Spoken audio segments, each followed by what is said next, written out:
Okay. Good morning. My name is Sebastian, and I'm the co-founder of Cocoon, a quantum computing startup based in Columbus, Ohio. Cocoon is currently in stealth mode, and we're working on quantum solutions for simulation, optimization, machine learning, and artificial intelligence problems in the manufacturing domain. Before I start, I would like to take this opportunity to thank Denise, André, and Farai for their kind invitation to speak and for all their hard work that went into organizing this event. It is not every day that female founders like us get to address such a massive audience, and this would not have been possible without their foresight and vision.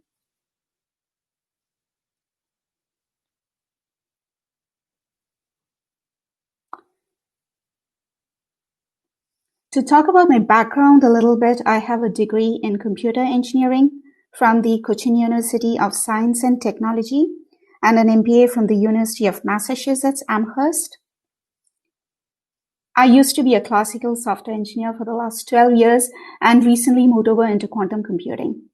I'm sure that all of you have already had a heavy intake of technical information, and I'm going to break the pattern a little bit and not present. And just, I'm not going to talk about the deep technical details or what Cocoon is doing right now, but rather the 5 main principles of making a smooth and informed transition.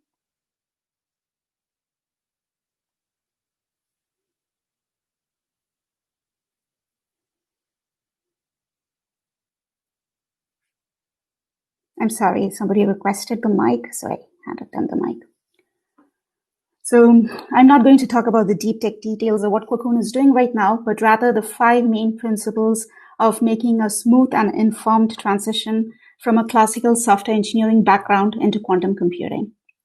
Now, this may be more useful for all the classical engineers listening who are thinking of making your first move into quantum, but it may apply to everyone else too.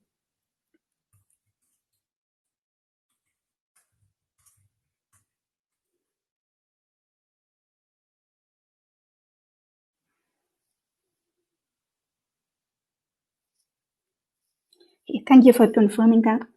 So going into the principles, my first principle is you don't need degrees or credentials, you just need hard work. So several years ago, when I was leading a team of software developers, the HR sent me a couple of candidates from a coding bootcamp. Now, these are young men and women who had worked for a few years in a very different profession, like marketing and legal, and they had decided to switch to software at some point.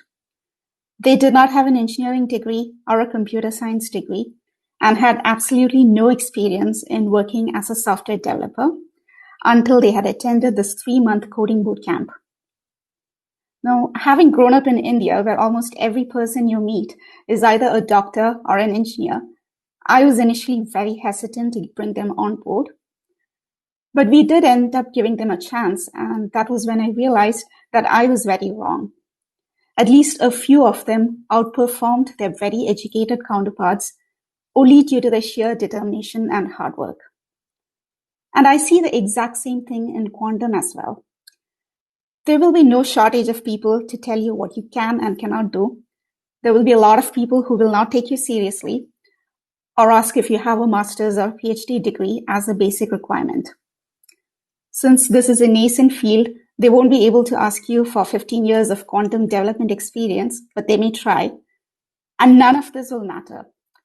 All you need is a willingness to learn and put in the work. Now, I do not mean to discount the knowledge of a PhD or a researcher in this field.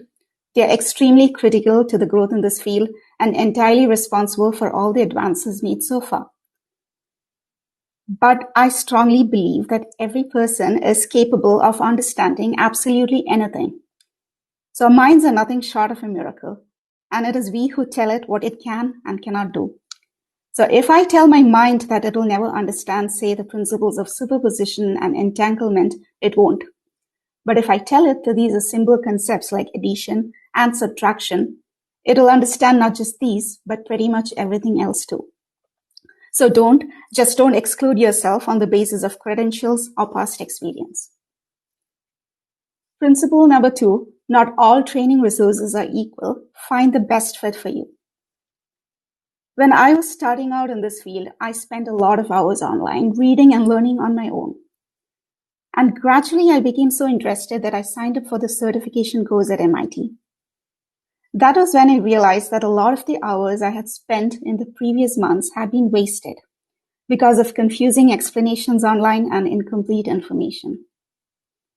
With a booming interest in this field, there is a lot of noise. We see one breakthrough after another being published in the news day after day, to the point that we no longer get too excited when an actual breakthrough is announced. And similarly, there are lots of blogs and websites coming up daily. So be very careful about where you go for your information. Apart from courses and certificates at valid universities, some of the bigger players like Microsoft and IBM have very thorough and free resources to ramp up and build your skills. There are also resources like our One Quantum Network and the Quantum Open Source Foundation to help you transcend the initial learning curve. And if you are a startup founder in this space, the Creative Destruction Lab at the University of Toronto is an excellent place to consider. Now, principle number 3, you will fail and fail again and again. Keep trying.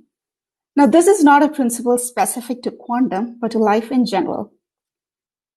And to borrow heavily from some of my favorite business leaders and inspirational speakers, you have not succeeded until you have failed. When I was starting my quantum journey, there were a lot of concepts that went right over my head. And it just took going at it over and over and over again until the main concepts finally sank in.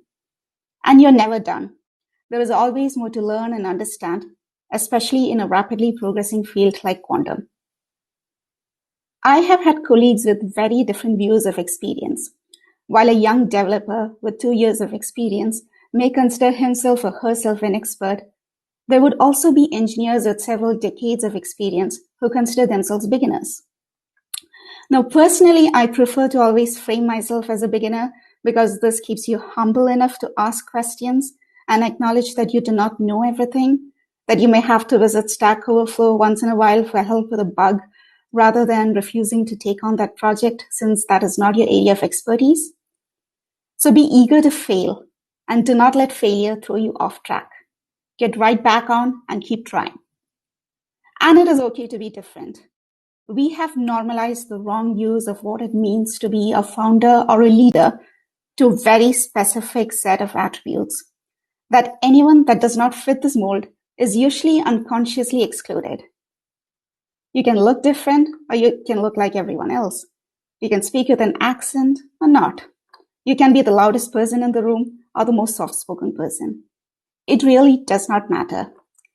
And this is especially true for women in technology, when we have to battle not just our own doubts and imposter syndromes, but also stereotypes about competence and all kinds of unconscious judgments. The only way out is to reframe your thoughts, to let failure boost your confidence and not destroy it. And so another principle at quantum is that we love failure. Now going to principle number 4, you're not going to do it by yourself. I have spent hours reading books on quantum computing and taking certifications, which are all very valuable, but it was the actual debate and discussion with experts in this field that brought me the most value. So find your mentors, build your quantum network, use groups like One Quantum to reach out to the thought leaders in this field and seek their inputs. Choose a community, either on LinkedIn or a local meetup, to regularly get together and share your knowledge and learn from others. And for those of you who prefer just putting their heads down and working and find networking difficult, what I found useful in getting over that internal barrier was to come from a place of generosity. When you think of networking as an opportunity to help others and offer value, rather than saying the right thing or looking smart, it becomes very easy to share and interact. And that will finally be the most important factor in how successful you are, not just in this field, but in any field. So defining principle at Cocoon is that we are not in the business of quantum. We are in the business of humanity. Be competitive, but also be sure to root for others. especially those new to this field. Champion them, don't exclude them. Celebrate their successes and be there for them when they fail. There is enough room in this huge boat of quantum for all of us, and a rising tide lifts all boats. And finally, coming to my last and final principle, experiment and be fearless. The future is yet to be defined, and we are all creating it one moment at a time. Last summer, we had no idea we would be wearing masks and using and overusing Zoom at the same time this year. We have no idea what we'll be doing at the same time next year. The only thing certain is uncertainty. And this, rather than being our biggest fear, should be our biggest opportunity. One of the defining principles at Cocoon is that if what we're doing is not scaring us, then it is not worth doing. We get to decide a future and the future of quantum. The exciting aspect of this field is that there's so much more to be discovered and created, and we are getting started at the right time.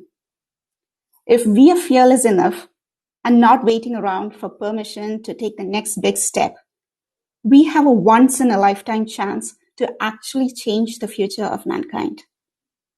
And we must be fearless and embrace it, regardless of all the noise and the naysayers around us. So here's to an exciting, trailblazing quantum future for all of us. Thank you, and I welcome any questions.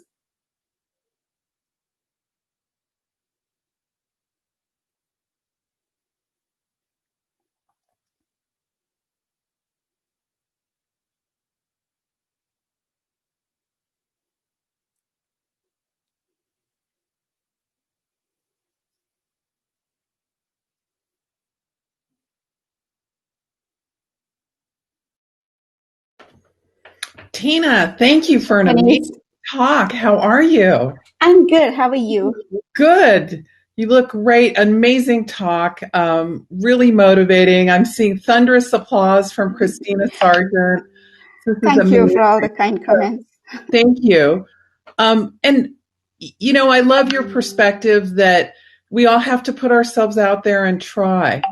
And I think that that's really what this conference is about, is lifting each other up and having each other's back so that we can all be our best and help each other. Yes. That's the whole idea. So I loved your talk about generosity, and I think that's something that all of us need to remember and work on, is being generous with each other. I think we can all succeed. Definitely, yes.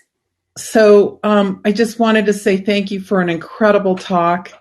And thank you to all the speakers today for just incredible, motivating talks with a lot of insight and guidance. And I hope everybody found it as valuable as I did. And then we are going to now hand over to André, who's going to get us into the cocktail hour. So thank you, everybody, and we'll see you tomorrow. And great job, Tina. Thank you. Thank you. Thank you for this opportunity. Cocktail or coffee hour, indeed. One-on-one networking for anybody that wants to join. Thank you so much, Tina. Tomorrow we will have Celia Meersbacher, Deputy Director of the Quantum Economic Development Corporation, as our keynote speaker, followed by Christina Escoda, President and CEO of Orca Computing. We will go down under with Jessica Richmond to hear about quantum in Australia. We will go into quantum space with Ansja Lamas-Linares. And we will hear about a German company from Neymar Schütter. Thank you so much for everybody. This concludes our talks for today. We will close this session. You can join the one-on-one networking for the next hour or so from the main page of our lobby. Bye-bye.